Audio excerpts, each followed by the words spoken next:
ऐसा लगता है जैसे अब जंग बढ़ने वाला है, क्योंकि लगातार 5 घंटे तक अमेरिकी युद्धपोत पर हमले की खबर आ रही है। वहीं इजराइल ने एक ऐसी कसम खाई है जो कतर को बिल्कुल भी पसंद नहीं आएगा। और इन सब के बीच में अमेरिका के डिफेंस चीफ ने कहा है कि इजराइल हार जाएगा जंग अगर गाजा में वो खास काम नहीं करता है। तो वहीं गाजा के लिए एक बहुत बड़ा प्लान लेकर आया है इजराइल। जियोपॉलिटिक्स में अभी बहुत कुछ चल रहा है और युद्ध एक अलग ही मोड़ ले रहा है। CIS न्यूज नेटवर्क के इस एपिसोड में आपको जानने को बहुत कुछ मिलेगा। आइए जानते हैं इन खबरों को डिटेल से। आपको बता दें अभी क्या हो रहा है। इजराइल और हमास के बीच दूर दूर तक इस युद्ध के खत्म होने के कुछ भी आसार नजर नहीं आ रहे हैं। कहा जा रहा है अब सीधे तौर पर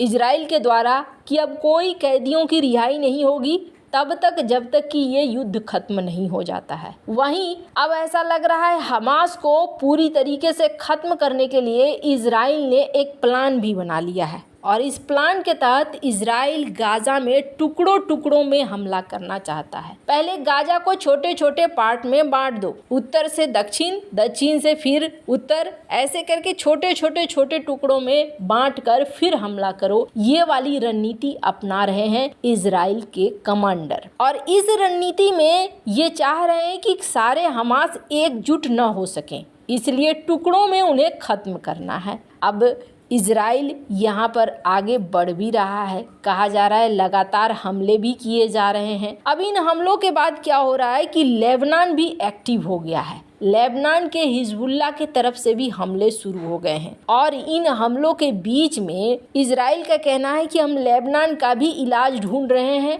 और अब लेबनान को हम जवाब देना शुरू कर देंगे। अब सबसे बड़ी समस्या क्या है, हुती विद्रोही यानी कि ईरान ये समझ रहे हैं कि ये सारा कुछ जो हमला हो रहा है, इस हमले में इजराइल जीत पा रहा है सिर्फ इसलिए क्योंकि अमेरिका ने ईरान की घेराबंदी करके रखी है। अमेरिका यहाँ पर फुल सपोर्ट में दिख रहा है इजराइल के, और ईरान अगर कोई भी हमला करता है तो उसके लिए भी अमेरिका तैयार दिख रहा है। अब इसे देखते हुए ईरान चुपचाप है, आधिकारिक तौर पर आगे नहीं बढ़ रहा है कि कहीं ईरान के साथ लड़ाई आगे ना बढ़ जाए। अब यहाँ पर इजराइल ने एक कसम खाई है। आपको बता दें इस कसम को स्क्रीन पर आप देख सकते हैं। कतर बिल्कुल भी पसंद नहीं करेगा। इजराइल ने क्या कसम खाई है, इजराइल का कहना है कि हम ढूंढेंगे जो भी हमास के टॉप लीडर है ना, उन सबको ढूंढेंगे और उन सबको ढूंढकर इस युद्ध के बाद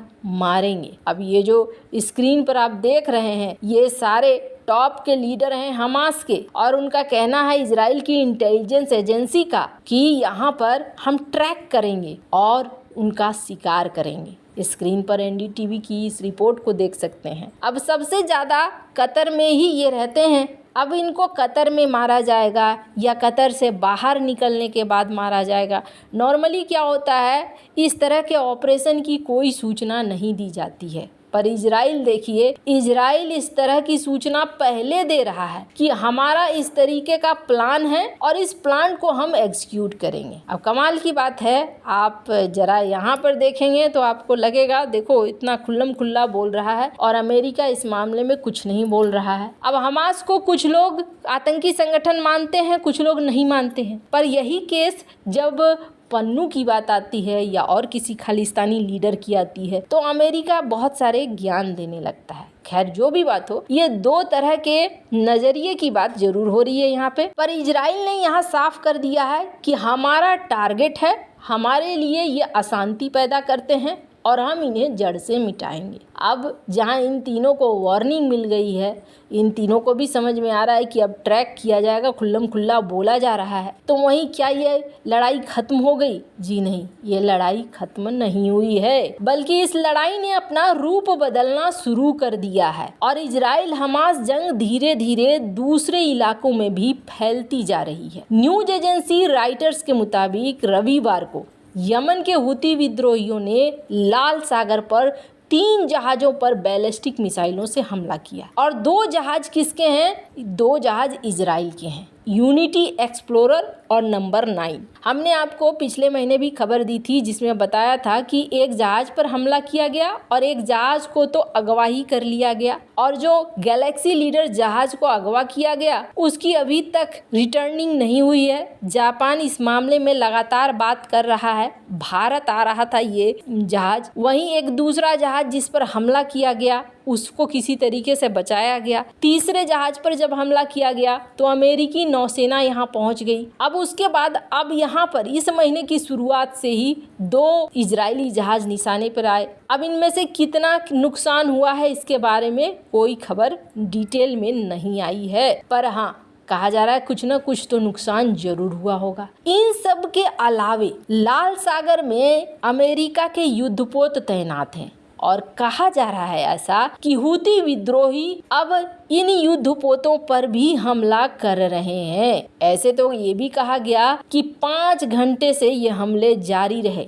10 बजे सुबह शुरू हुए और 10 बजे सुबह से ये करीब 5 घंटे तक हमले होते रहे। अब अमेरिकी सेना यहाँ पर क्या एक्शन लेती है ये बहुत ज़्यादा मायने कर रहा है। वैसे आपको बता दें अमेरिकी सेना फिलहाल कोई बड़ा एक्शन नहीं लेगी। कहीं ना कहीं अमेरिकी सेना भी चाह रही है कि ये युद्ध आगे न बढ़े, क्योंकि इस युद्ध के आगे बढ़ने से अमेरिका पूरी तरीके से यहाँ इस युद्ध में फंस जाएगा, और अमेरिका अगर पूरी तरीके से इस युद्ध में फंसता है तो इस बीच कुछ भी तरीके की हरकत हो सकती है चाइना के द्वारा। चाइना ताइवान पर हमला कर सकता है या फिर चाइना भारत के ऊपर भी आगे बढ़ने की कोशिश कर सकता है। हालांकि भारत इजी टारगेट नहीं है, इसलिए यही माना जा रहा है कि हो सकता है ताइवान भले यहाँ पर टारगेट बन जाए। अब ऐसा क्यों कहा जा रहा है? ऐसा इसलिए कहा जा रहा है कि जब मिलने आए थे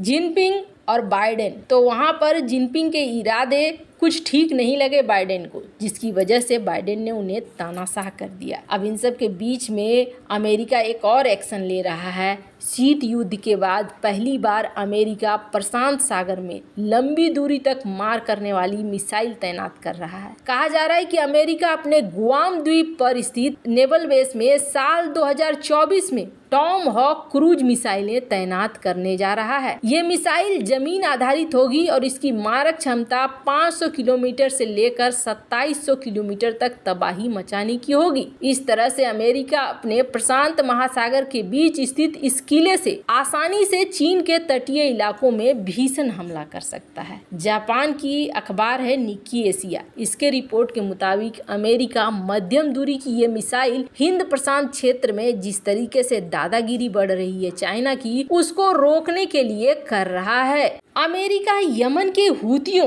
और लीबिया में इस बेहद सफल टॉम हॉक मिसाइल से तबाही मचा चुका है, लेकिन एक मिसाइल तैनात करना और एक युद्ध लड़ना 2 अलग अलग चीजें हैं। इसलिए भारत को तैयार रहना होगा। अगर इजराइल हमास का जंग बहुत आगे बढ़ जाता है तो भारत अपने लिए क्या रणनीति प्लान करता है चाइना के खिलाफ। वैसे इन सब मामले में आपकी क्या राय है कमेंट कर जरूर बताएं। जल्द मिलते हैं अगले वीडियो में नई खबर के साथ।